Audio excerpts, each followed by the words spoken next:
नमस्कार दोस्तों, स्वागत है आपका हमारे इस चैनल धूप धुनुची आरती में।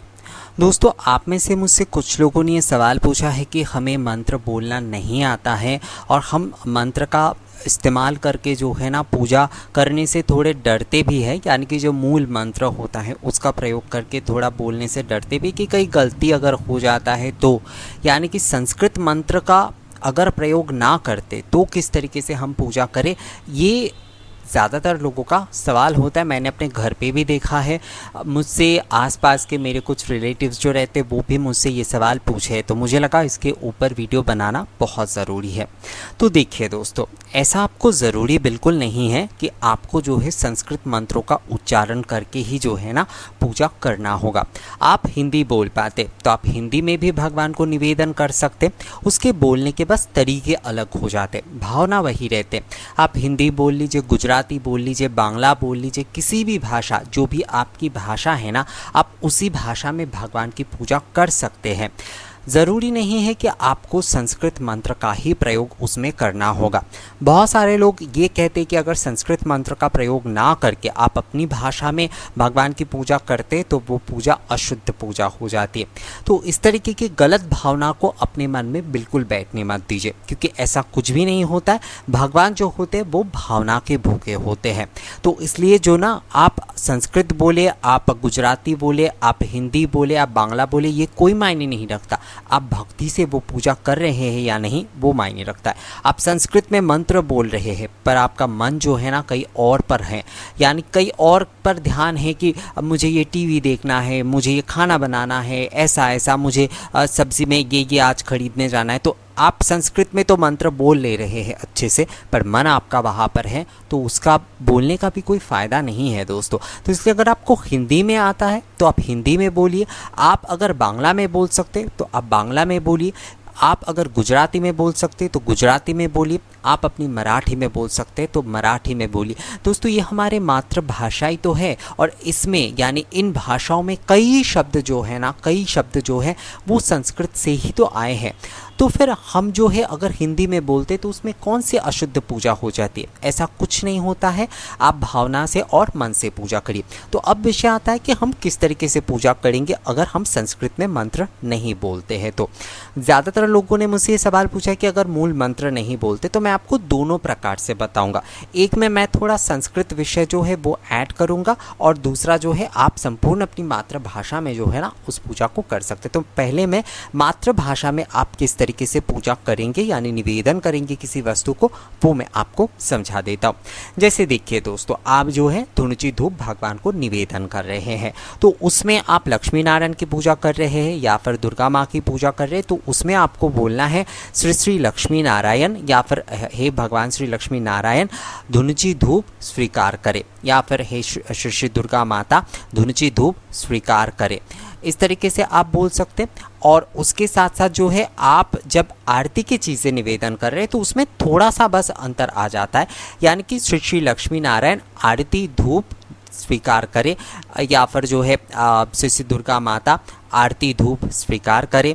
आप ये भी बोल सकते हैं कि आरती के धुनुची धूप स्वीकार करें, आरती के पंच दीपक स्वीकार करें। तो बस आपको अपने भगवान, जिस भी आराध्य के, जिस भी इष्ट की आप पूजा कर रहे हैं ना, उनका नाम आपको लेना है बहुत ही साधारण तरीके से। चाहे वो श्री श्री विष्णु भगवान बोले आप, श्री श्री लक्ष्मी नारायण बोले आप, श्री गणेश बोले आप, श्री श्री दुर्गा माता बोले आप, कुछ भी बोले, तो आपको श्री श्री शब्द जो है ये ज़रूर लगाना है, क्योंकि श्री श्री का मतलब होता है सम्मान प्रदर्शन दोस्तों।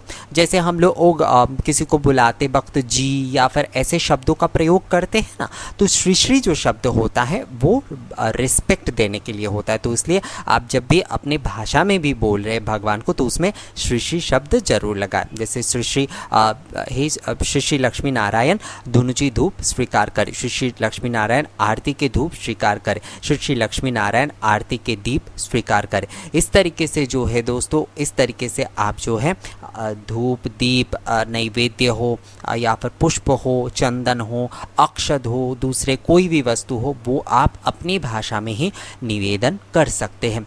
किसी भी प्रकार की कोई समस्या इसमें नहीं है और ये संपूर्ण शुद्ध पूजा है, क्योंकि आप अगर इसमें अपने मन की संपूर्ण भावना और भक्ति से करते हैं तो आप हिंदी में बात करें, बांग्ला में बात करें, कोई मायने नहीं रखता दोस्तों।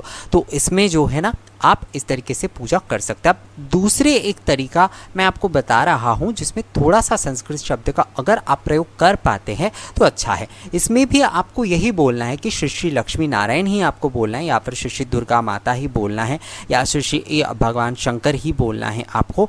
वो बोलते हुए आपको बोलना है, जैसे आप धुनुची धूप जो है भगवान को चढ़ा रहे तो उसमें आपको बोलना है श्री श्री लक्ष्मी नारायण धूपम अग्रपयामि, श्री श्री लक्ष्मी नारायण या धूपम निवेदयामि, यानी आरती के जब आप करेंगे तो उसमें निवेदयामि होगा, और जब आप धूप केवल दे रहे हैं उसमें अग्रपयामि होगा। तो उसमें आपको बोलना है श्री श्री लक्ष्मी नारायण धूपम अग्रपयामि, श्री श्री लक्ष्मी नारायण अरात्रिक धूपम निवेदयामि, और श्री श्री लक्ष्मी नारायण अरात्रिक दीपम निवेदयामि। इस तरीके से जो है ना, आप जो है धूप, आरती के दीपक इस तरीके से निवेदन करना है।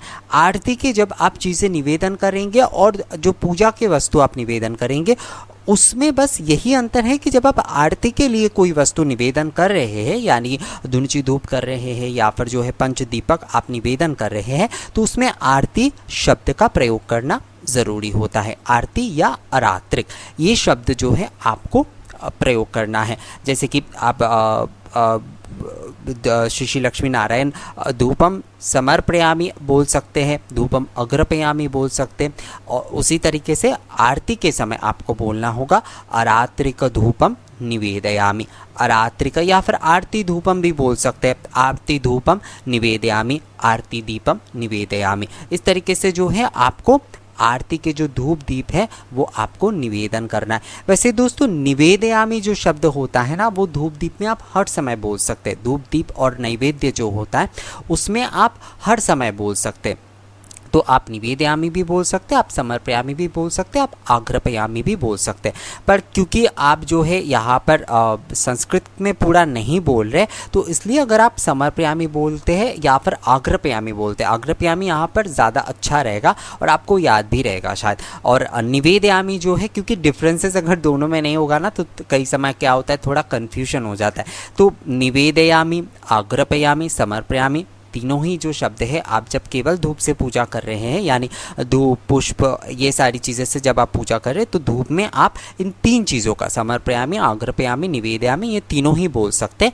आरती के जब आप धूप दीप निवेदन करेंगे उसमें केवल आपको निवेदयामि बोलना है, बस इसका ध्यान रखिएगा। और बाकी जैसे कि आप पूजा करते हैं बिल्कुल उसी विधि से पूजा होगा। आप जो है धुनुची धूप आप ले लीजिए, उसमें आप 3 बार जल का छिड़काव करिए, उसमें आप जो है गंध पुष्प से पूजा करिए, और उसके बाद आप अपने भाषा में बोलिए श्री श्री लक्ष्मी नारायण धुनुची धूप स्वीकार करें, या फिर बोलिए श्री श्री लक्ष्मी नारायण धूपम आग्रपयामि। इस तरीके से जो है आप धूप निवेदन करें, और उसके बाद आरती जब करेंगे आप, तब भी जो है आप 3 बार जल का छिड़काव करके उसे शोधन करें आरती के धूप दीप पात्र को। उसके बाद पुष्प से, अक्षत से पूजा करें, और उसके बाद आपको बोलना है श्री श्री लक्ष्मी नारायण आरती के धुनुची धूप स्वीकार करें, या फिर आरती के दीपक जो है दीपमाला स्वीकार करें। ये बोलते हुए जो है आपको आरती करना है। और जब उसमें थोड़ा सा संस्कृत बस में लाएंगे आप, तब आपको क्या बोलना है दोस्तों, तब आपको बोलना है एक ही अरात्रिक या फिर आरती धूपम निवेदयामि, अरात्रिक या फिर आरती दीपम या फिर दीपमाला निवेदयामि। ये कहते हुए जो है आपको आरती और पूजा कर लेना। तो आप अपनी भाषा में ही ये पूजा कर सकते। श्री श्री शब्द का बस आपको बोलना है, यानी श्री श्री दुर्गा माता, श्री श्री लक्ष्मी नारायण, श्री गणेश, श्री ये शब्द जो है आपको बोलना है। श्री श्री गणेश देवता, श्री श्री शंकर जी, या फिर श्री श्री महादेव जी धुनुची धूप स्वीकार करें, इस तरीके से भी आप बोल सकते हैं।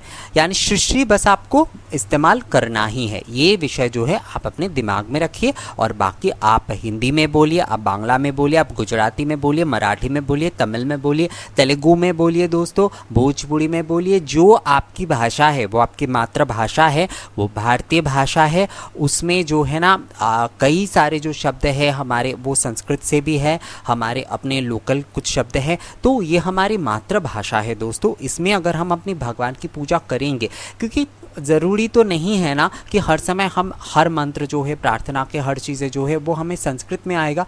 हम ज़्यादातर भगवान से प्रार्थना किस भाषा में करते, हम भगवान से बात किस भाषा में करते, अपने कोई दुख हो या फिर कोई सुख हो वो अपने भगवान से किस भाषा में बांटते, अपनी मातृभाषा से ना। तो हम अपनी मातृभाषा से क्यों नहीं पूजा कर सकते? वो संपूर्ण शुद्ध पूजा होता है दोस्तों, वो किसी भी प्रकार का कोई अशुद्ध पूजा नहीं है। आप बिल्कुल अपने मन से जो है, अपने मन की भक्ति भावना के साथ संपूर्ण निष्ठा लगाकर, संपूर्ण मन देकर जो है आप पूजा करिए इस तरीके से दोस्तों। ये वीडियो अगर आपको अच्छा लगा है तो मुझे कमेंट्स करके ज़रूर बताइएगा, और अगर अच्छा लगा है तो इसे लाइक और शेयर भी थोड़ा करना पड़ेगा दोस्तों। और मिलेंगे आपसे अगले वीडियो में, तब तक के लिए नमस्कार।